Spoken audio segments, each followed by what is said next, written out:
some gluten-free oatmeal cookies with chocolate chips because I love chocolate. And normally I make my cookies with almond flour, coconut flour, tapioca starch, arrowroot flour.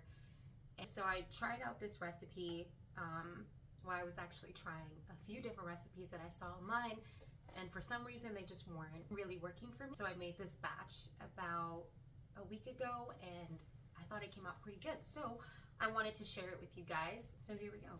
We're gonna start off actually with our wet ingredients so that we can have that going in the mixer, and then while that's mixing we can start our dry ingredients.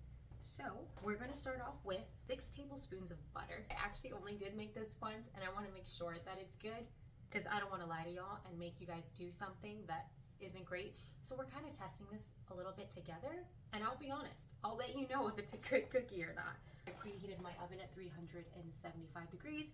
I softened my butter for at least, 30 minutes on top of the stove. Just goes faster. We're gonna add that into our mixer. Don't mind me using my hands. Also, don't mind me with my hair down.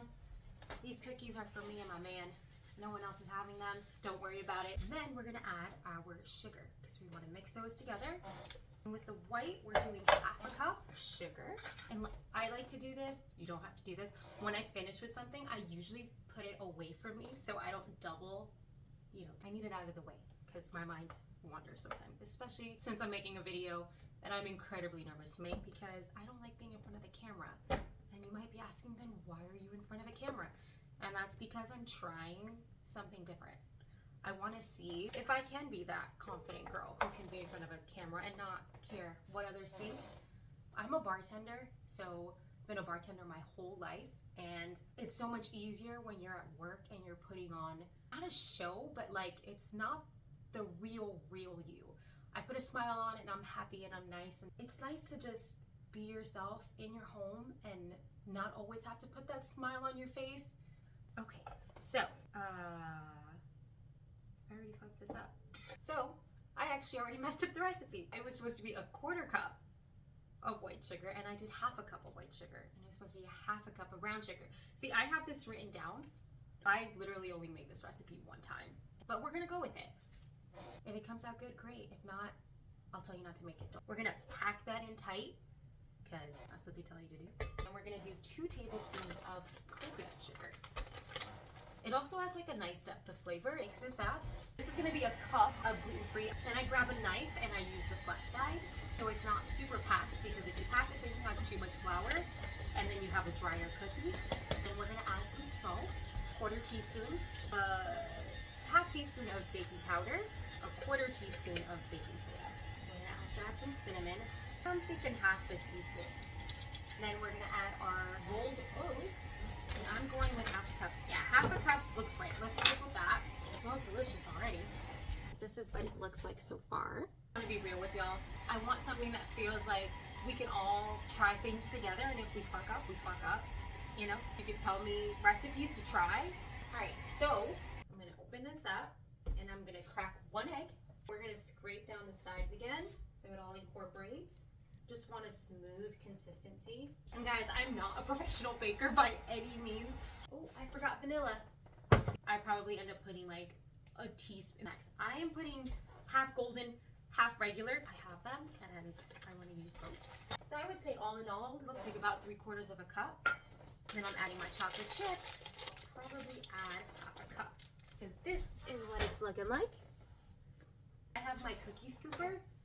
I have no idea what size this is. If I did know, I would absolutely tell you, but this is what it looks like. And I'm gonna add some chocolate chips on top and some flaky sea salt. And I am kind of spacing them quite a bit because I do want them to spread. So right now, I have 10 actually on here. So this will make 2 more. This is actually making 12 medium-sized cookies. I'm gonna put my flaky sea salt. I'm obsessed with flaky sea salt. I'm also gonna add more chocolate. I'm gonna flatten these a little bit. I'm gonna wet my hands so it's not sticking to me as I flatten. And I'm just gonna press down. This is what they look like. Okay, so we're popping them in the oven at 375 degrees. I start off at 13 and I'll let you know. And I turn it around halfway, take it out, bang it 3 times, and you'll see it start to get bigger or flatter. and I'm a visual person and I like to see what it is that people are talking about when they say bang the pan. They're actually spreading quite nicely. They're actually kind of spreading already, but I'm gonna bang it more. So you just lift it in the air and bang.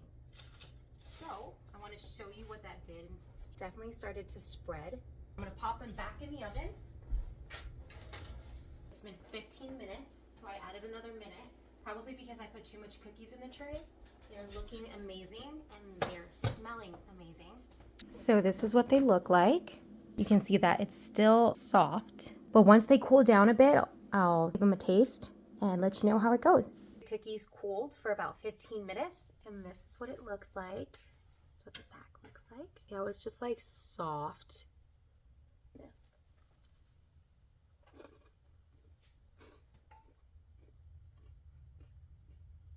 This is really good. Yes, this is an A+. You should absolutely try it. I'm gonna put the recipe in the caption, but wow. That is a really good oatmeal cookie. Thanks for baking with me. Appreciate it.